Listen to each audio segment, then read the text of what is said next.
भारत में जारी कोविड-19 महामारी की तीसरी लहर के बीच आज भारतीय रिजर्व बैंक ने अपनी मौद्रिक नीति जारी की। ये 10वां ऐसा मौका है, 10वीं बार है जब रिजर्व बैंक ने मौद्रिक नीति जारी करते समय रिवर्स रेपो रेट और रेपो रेट में किसी भी तरह का परिवर्तन नहीं किया, यानी कि ब्याज दरों में कोई परिवर्तन नहीं किया गया है। रिजर्व बैंक के सामने कई चुनौतियां हैं। एक तरफ महंगाई दर को नियंत्रण में बनाए रखने के लिए प्रयास करने हैं, तो दूसरी तरफ अर्थव्यवस्था में पूंजी का प्रवाह यानी लिक्विडिटी का फ्लो जो है वो बना रहना चाहिए। यह भी चुनौती है आरबीआई के सामने। सरकार के तमाम नीतिगत प्रयासों के बावजूद आरबीआई की नीतियां पूरी अर्थव्यवस्था का जो चक्र है उसको नियंत्रित करने में, उसको साधने में उनका अहम रोल होता है। तो क्या कुछ पॉइंट रहे, कौन से इंपॉर्टेंट पॉइंट रहे आज की मौद्रिक नीति जो जारी की गई है आरबीआई गवर्नर के द्वारा, आइए जानते हैं इस रिपोर्ट में। मौद्रिक नीति में रेपो रेट और रिवर्स रेपो रेटों में कोई बदलाव नहीं किया गया है। इन दरों में बदलाव से बैंकिंग ब्याज दरों में अंतर आ जाते हैं और महंगाई दर में भी उतार चढ़ाव होता है। गवर्नर शक्तिकांत दास की अध्यक्षता वाली मौद्रिक नीति समिति के 6 में से 5 सदस्य बदलाव के पक्ष में नहीं थे। आरबीआई गवर्नर ने बताया कि महंगाई बढ़ने का अंदेशा है, लेकिन हम विभिन्न उपायों के जरिए इस पर काबू कर लेंगे। महामारी की तीसरी लहर के बीच यथास्थिति बनाए रखने की आरबीआई की संभवतः ये आखिरी रिपोर्ट होगी। आर्थिक विश्लेषकों के अनुसार आगामी मौद्रिक नीति में निश्चित रूप से बदलाव किए जा सकते हैं। रेपो रेट 4% और रिवर्स रेपो रेट 3.35% पर बनी रहेगी। वित्त वर्ष 2023 में महंगाई दर बढ़कर 4.5% रहने का जताया अनुमान।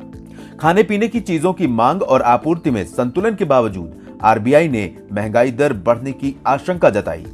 दूसरी ओर आगामी वित्त वर्ष की दूसरी तिमाही में विकास दर के गिरकर 7% पर पहुंचने की आशंका। वित्त वर्ष 2022 का चालू खाता घाटा 2% रहने का अनुमान।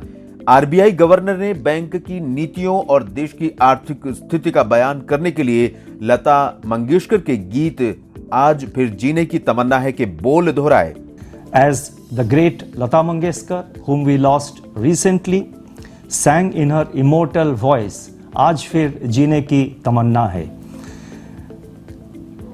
Together with the spirit behind the next line of this beautiful song, she has conveyed an eternal message of optimism.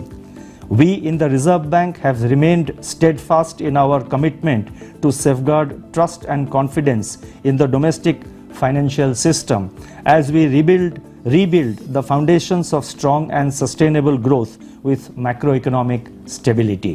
Shaktikanta Das ने कहा, आरबीआई का घरेलू वित्तीय सिस्टम में पूरा भरोसा है। आरबीआई का ध्यान लिक्विडिटी को संतुलित रखने पर। केंद्रीय बैंक ने कहा, सिस्टम में लिक्विडिटी की कोई कमी नहीं। ई रूपी वाउचर की लिमिट बढ़ाए जाने की घोषणा भी की। ई रूपी वाउचर की शुरुआत अगस्त 2021 में हुई थी। इसकी लिमिट 10,000 रुपए से बढ़ाकर 1 लाख किया जाएगा। सिंगल टाइम यूज के नियमों में भी होंगे बदलाव, यानी जब तक पैसा खत्म नहीं हो जाता तब तक आप इसे यूज कर सकते हैं। कृषि क्षेत्र में बेहतर विकास की संभावना जताई। विशेषज्ञों ने महामारी, वैश्विक अस्थिरता, कच्चे तेल की कीमतों में उतार और चढ़ाव के बीच इसे सर्वोत्तम मौद्रिक नीति बताया।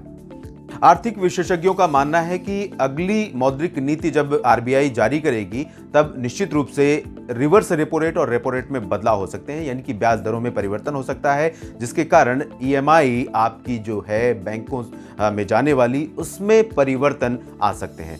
फिलहाल इस रिपोर्ट में इतना ही।